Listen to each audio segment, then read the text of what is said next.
અહીંયા 5 દિવસથી તમે છો એટલે 5 દિવસની અંદર ઘણું બધું નવું તમે શીખ્યા હશો. તો એવું જ કંઈક નવું તમારા જ્ઞાનમાં વધારો કરવા આજે અમે અહીંયા આવ્યા છીએ. હવે સરકાર તરફથી થોડી વાત કરીએ તો કેમ કે હાલ આચારસંહિતા છે એટલે સરકારની વધુ વાત નહીં કરીએ, પણ કિશોરીઓ, બાળકો, યુવાનો આ એવો ક્રાઇટેરિયા છે કે જે ભવિષ્યમાં દેશની સુરક્ષા માટે, દેશના ભવિષ્ય માટે, દેશની સારી જે બાબતો છે એને ઉજાગર કરવા માટે કાર્યરત થવાના છો.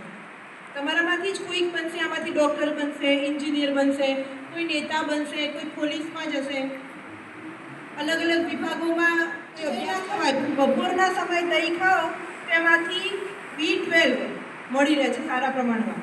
એટલે તમારા જે અમુક સાંધાના પ્રશ્નો અને હાથ પગ દુખાવાના પ્રશ્નો હોય ને એ નીકળી જાય. એટલે બધાએ બપોરના સમયે તો B12 લઈ શકો છો.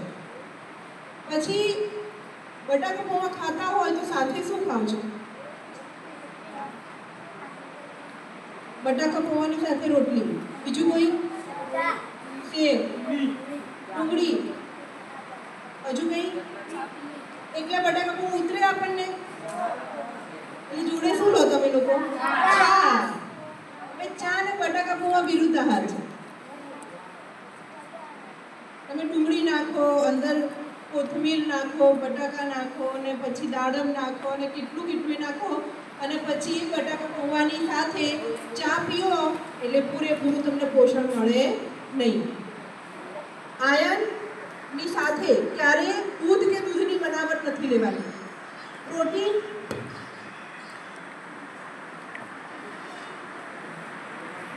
પ્રોટીન અને વિટામિન્સ કયા પોષક તત્વો શેની સાથે લેવા એનું ચોક્કસ માળખું છે. આપણે શું કરીએ? રોટલો ખાઈએ, રોટલાને દૂધમાં ચોળીને ખાઈએ એટલે રોટલાની અંદરનું આયર્ન અને દૂધની અંદરનું કેલ્શિયમ આ બંને ભેગા થાય એટલે વિરુદ્ધ આહાર બને, અને બંનેમાંથી એક પણ પોષણ આપણને મળે નહીં. તો આયર્નની જોડે શું ખવાય? તો તમે ખાટી વસ્તુ, ખાસ કરીને વિટામિન સી આયર્નની જોડે લઈ શકો. એટલે પેલી તમે જે ગોળી લો છો ને આયર્ન ફોલિક એસિડની, એની સાથે વિટામિન સી લેવામાં આવે તો તમને આયર્નની પૂરેપૂરી માત્રા મળી રહે. હવે આપણી ખાનાની દુકાન નથી, વ્યક્તિઓને તમે જેમ કરાવવા હોય પીવી શકો છો, અને ભાઈ જેમ કે કરવું પડે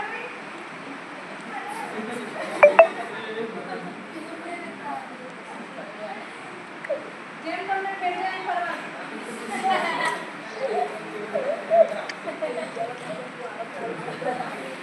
બીજા કોઈને પ્રયત્ન કરવો હોય તો છૂટ છે.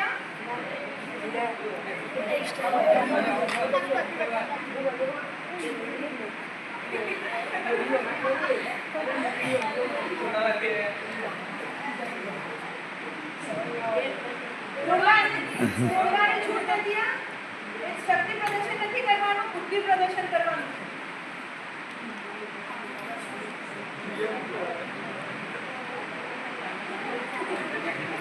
ચલો બીજું કોઈ છેક પોકેલો પાછો આવ્યો.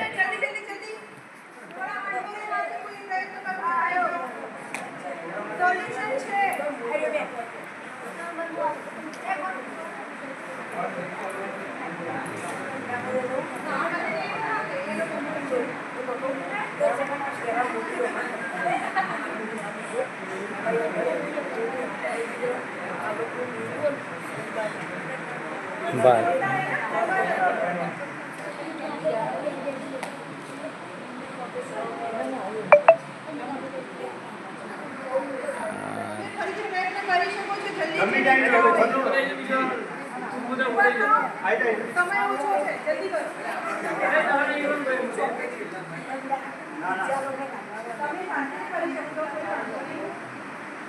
પણ તમે સમસ્યા જોઈ શકો છો.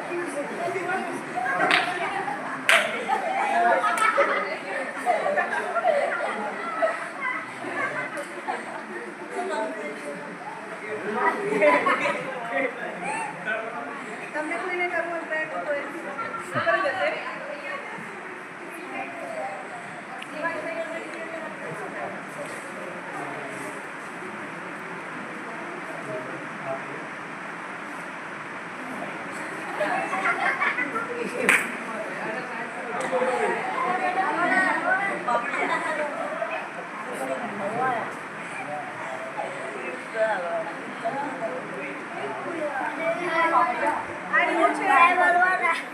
મોટાભાગની સમસ્યાઓ આપણને બહુ મોટી દેખાતી હોય છે, પણ એનો ઉકેલ ઘણીવાર બહુ સરળ હોય.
સમાધાન નહીં પડ્યો.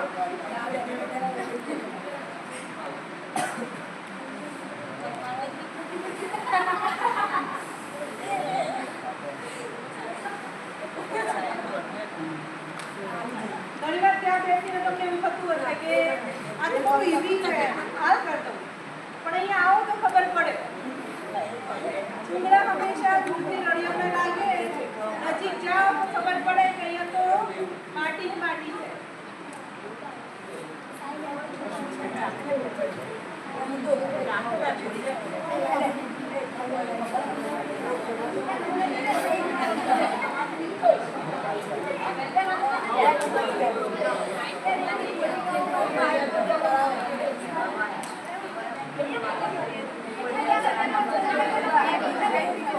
મનની મનમાં રહી ના જાય કોઈનો.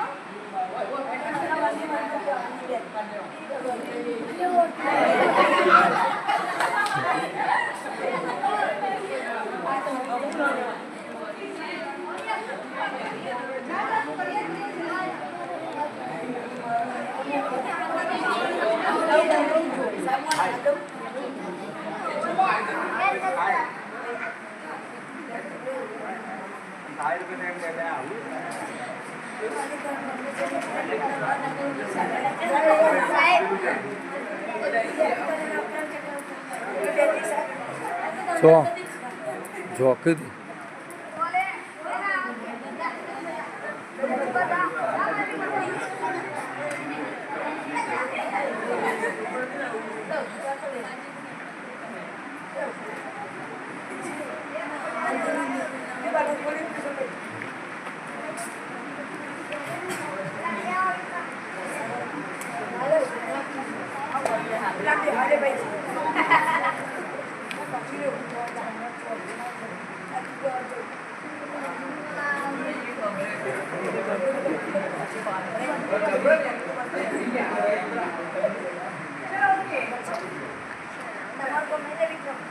તમને લાગે બહુ મોટી સમસ્યા છે અને કોઈ સમાધાન નથી.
મારી ઉંમર 50-60 વર્ષ થઈ છે.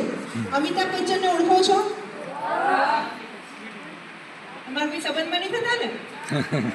તો તમે એક વસ્તુ વિચારો કે 70-72 વર્ષની ઉંમરે અત્યારે એમની કાર્યક્ષમતા વધારે કે તમારી? એ વધારે કાર્યક્ષમ છે, તમે નથી? વધારે દોડે છે કોણ, તમે કે એ? મને તો નહીં લાગતું. એમને ખબર છે કે એ સિકલ સેલ નામ સાંભળ્યું છે? સિકલ સેલ અને થેલેસીમિયા આ બે રોગ છે. એમાં થેલેસીમિયા માઇનોર અને મેજર આ બે અલગ પાર્ટ પડતા હોય છે. તમે જે ઉંમર કક્ષાથી ઉપર જશો એટલે તમને કહીશ. તો થેલેસીમિયા માઇનર અને મેજર, તેમાં થેલેસીમિયા માઇનર છે અમિતાભ બચ્ચન, પણ એમના બાળકો નોર્મલ છે કેમ કે જયા બચ્ચન નોર્મલ છે. તો એટલે આ જે રોગ છે ને એની અંદર એમને વારે વારે એમનું બ્લડ ટ્રાન્સફર કરવું પડે, એમને ચરી પાડવી પડે, સાચવવું પડે. છતાંય આપણે જોઈએ છીએ કે થાક્યા વગર એ લોકો એમનું શૂટિંગ કરે છે. અને આપણી ઉંમર અત્યારે હજી 14-15 વર્ષની છે અને જો કલાક આપણે એક ટટ્ટાર બેસી રહેવાનું થાય તો મુશ્કેલ પડે છે. એટલે પહેલું સ્વાસ્થ્ય સુધારવા માટે હું વધારે નહીં કહું તમને, સ્વાસ્થ્ય માટે એટલું કહું છું કે ભવિષ્યમાં પણ જો તમારે કંઈક સારું કરવું છે, સારું બનવું છે, આગળ વધવું છે તો સૌથી પહેલાં તમારું શરીર તંદુરસ્ત હશે તો જ તમે આગળ વધી શકવાના છો. એટલે એના માટે શું કરવાનું, તો ઘરે બનતી બધી જ વસ્તુઓ ખાવાની. દાળ ભાત શાક રોટલી જે બને, કાચા ફળો હોય કે કાચું સલાડ છે, શાકભાજી છે, કાચી વસ્તુ. પહેલાંના સમયમાં એવું થતું કે લોકો પેલા ખેતરેથી ઘરે આવતા હોય ને વાડા વેલા ઉપર જે વસ્તુ કાચી હોય એ ખાઈ લેતા, એટલે એમને પોષક તત્વો મળી રહેતા. હવે આપણે તો શું કરીએ છીએ, રસાયણવાળો ખોરાક ખાઈએ છીએ. એટલે સૌથી પહેલાં એ પણ ધ્યાન રાખવાનું કે કોઈ પણ ફળ ફળાદી ખાતા પહેલાં એને સારી રીતે 2 વાર ધોઈ દેવાનું.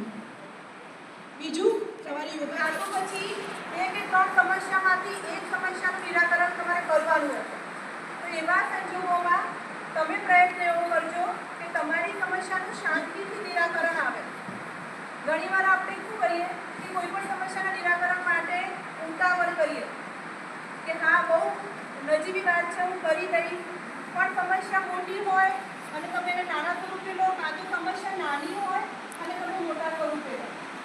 તો આના માટે જરૂરી છે, મેં તમને જે વાત કરી એ કે તમારું સ્વાસ્થ્ય, તમારું મન, તમારું તન એકાગ્ર થશે તો જ તમે કોઈ પણ સમસ્યાનું સમાધાન લાવી શકશો. જ્યારે અમે કોલેજમાં હતા ત્યારે અમારી સાથે પણ આવા એક્સપેરિમેન્ટ કરવામાં આવતા. તમે ઘરે પ્રયત્ન એવો કરો, ખાસ કરીને દીકરા દીકરીઓ બધાને કહું છું કે અમારા ત્યાં સેન્ટર પર એવા કેસીસ આવતા હોય છે કે જેની અંદર નાની ઉંમરે દીકરા દીકરીઓ ભાગી જાય છે, કાં તો પછી એવા પ્રકરણોમાં ભરાઈ જાય છે. બાળ સુરક્ષાની ખાલી વાત થઈએ તો તમારી સાથે કે નાના નાના બાળકોને ઉપાડી જવાના અપહરણના કેસીસ બનતા હોય છે. તમારા જેવા દીકરા દીકરીઓ ભોળવાઈ જાય. અને સારું છે કે આપણે મહેસાણા જેવા નગરપાલિકા મહાનગરપાલિકામાં છીએ, પણ જે મેગા સિટીઝ છે તો ત્યાં બહુ પ્રશ્નો છે કે તમારા જેવા દીકરા દીકરીઓને ભોળવીને દીકરાઓ બાકાત નથી હો, આ ધ્યાન રાખજો. આપણને એવું થાય કે દીકરીઓ પર પ્રશ્નો છે, સમસ્યા બહેનો દીકરીઓની છે, તેવું નથી. તમારા જેવા દીકરાઓને પણ ઘણીવાર આ રીતે અપહરણનો ભોગ બનવું પડે છે. પછી એમને એવી જગ્યાઓ લઈ જાય, તમારા અંગ ઉપાંગો જે છે, તમારા અંદરના અવયવો ઓર્ગન એનું વેચાણ કરવામાં આવે, તમને ભીખ માંગતા કરી દેવામાં આવે. આ અત્યારે બહુ સામાન્ય રીતે ચાલી રહેલા રેકેટ છે. છોકરીઓને ખાસ કરીને એવી વેશ્યાવૃત્તિ સાથે જોડી દેવામાં આવતા હોય છે. આ સહજ સામાન્ય વાત કરું છું તમે બધાને, કારણ કે તમે 9માના વિદ્યાર્થી છો ને, 9મા 10માના, એટલે તમે મેચ્યોરિટી લેવલની બહુ નજીક છો. તો ખાસ ધ્યાન રાખજો, તમારું ફોકસ અત્યારે તમારા ભણવા પર રાખજો, તમારી કારકિર્દી બનાવવામાં રાખજો. ભવિષ્યમાં પણ તમારા માતા પિતાનું નામ રોશન થાય, તમે ક્યાંક સારી પોસ્ટ ઉપર હશો તો એમને ખુશી થવાની છે. અત્યારે કદાચ તમને ઘરેથી એવું લાગતું હોય કે મારા મા બાપ તો અમને સમજતા જ નથી, એમનો હંમેશા ટોર્ચરિંગ કર્યા કરે, હંમેશા ભણવા માટે દબાણ કર્યા કરે છે, પણ એમનો આશય છે કે એમને જે મુશ્કેલી વેઠી એ તમને ના વેઠવી પડે. એટલે તમે બધા ખાસ આજે અહીંયાથી સારું કંઈક મેળવીને જાઓ. અમારી એવી અપેક્ષા છે કે તમે સારા નાગરિક બનો અને કોઈ સારી પોસ્ટ ઉપર જ્યારે તૈયાર થઈને આગળ વધો તો આપણા દેશ માટે લાયક વ્યક્તિ તરીકે તમે બહાર આવી શકો. તો ખાસ તો આજે દીપકભાઈ અમને ઇન્વાઇટ કર્યા અને આ નાના નાના ભૂલકાઓ સાથે અમને ખૂબ સારી વાત કરવાનો મોકો આપ્યો, બદલ ખૂબ ખૂબ આભાર આપનો. અને ખાસ તમારા બધાનો કે તમે ખૂબ શાંતિથી મને સાંભળી. આપણે નીલમબેનને સાંભળવાના છે હજુ, એટલે એ પણ તમે ખાસ શાંતિથી સાંભળો એવી આશા અપેક્ષા સાથે થેન્ક યુ.